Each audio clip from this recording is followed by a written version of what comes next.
والوں کو توفیق ہدایت عطا کرے، وہ عمرے کے ٹکٹ کے لیے لوگوں کو باندھ کے رکھتے ہیں۔ اور میں کہتا ہوں بس کرو یار، ٹکٹ دینا ہے تو اپنے امام مسجد کو دے دو چپ کر کے، کسی غریب کو دے دو، عمرہ کار آئے۔ اب عمرے کے ٹکٹ کے لیے لوگوں کو بٹھاؤ گے، محفل میں جس نے آنا وہ خدا کے لیے آئے یا محمد مصطفیٰ کے لیے آئے، خبردار کسی اور لالچ کے لیے کوئی نہ آئے۔ یہ تو خیر کا کام ہے، یہ تو چپ کر کے دینا چاہیے۔ او بھائی کب قرآن اندازی کریں گے؟ حضور علیہ السلام نے فرمایا تمہیں پتہ چلے جمعے والے دن پہلے آنے کا ثواب کیا ہے، تم قرآن اندازی کرو۔ کب قرآن اندازی ہوگی؟ کب؟ رسم سمجھ لیے ان سب باتوں کو؟ بس ٹھیک ہے، ایک بڑا زبردست آج میں نے خطاب سنا جی 1.25 گھنٹہ، پھر کیا اثر ہوا اس کا؟ کیا رزلٹ نکلا؟ اس پر عمل کب ہوگا؟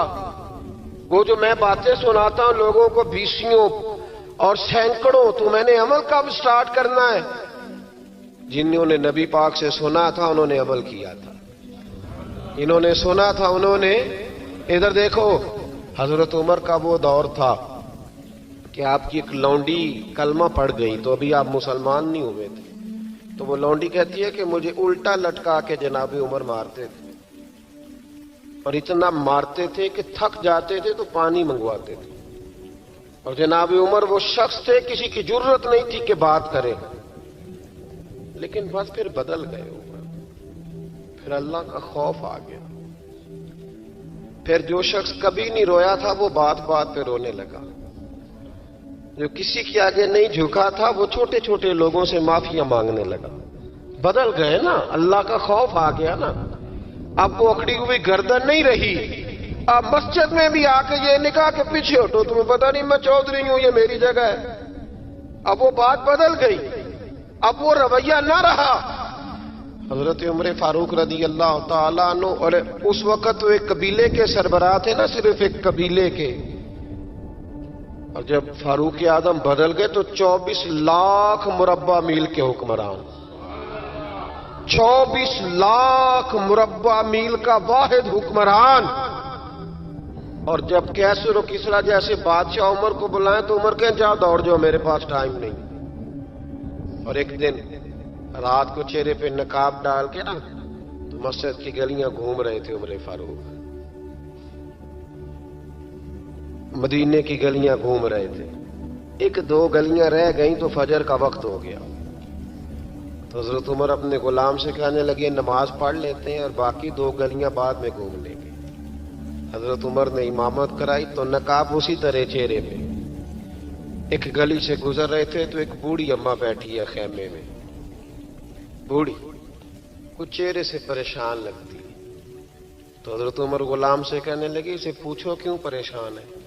ہمارا تو اپنا ابا پریشان رہتا ہے، ہم پوچھتے نہیں، ہم نہیں پوچھتے، ہماری اپنی اماں روتی رہتی ہے کہ چلو 2 گھڑیاں رات کو آ کے بیٹھے گا میرے پاس، لیکن وہ آتا ہے 2 درجن کنوں لے کے اور سیدھا اپنے کمرے میں جاتا ہے اور بیگم صاحبہ سے کہتا ہے کہ یہ 6 اماں کو بھی دے آؤں، اس نے کون سا کھانے ہیں؟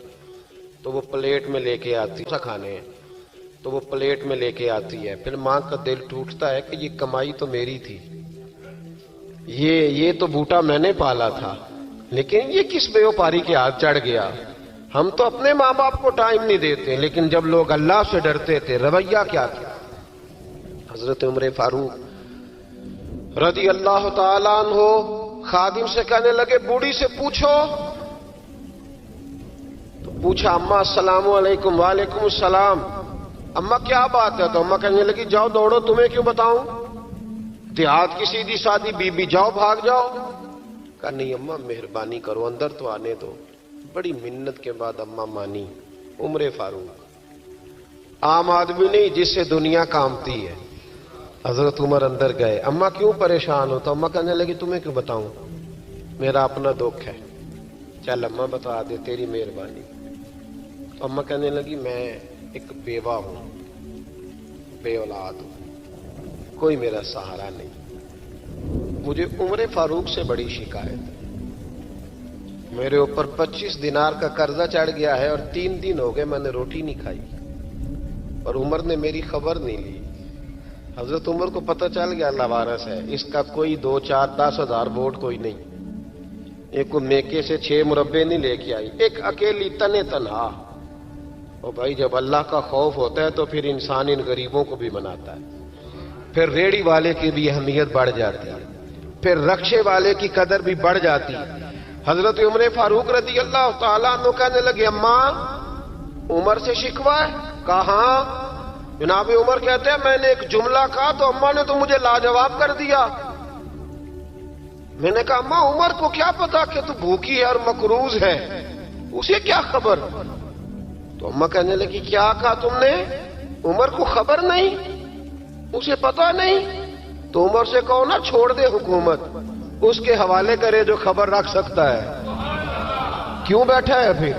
ہمارے حکمران کہتے ہیں ابھی میں صدمے میں ہوں, نکلوں گا تو بات کروں گا, نہ ادھر ادھر کی تو بات کر, یہ بتا کہ قافلہ کیوں لٹا؟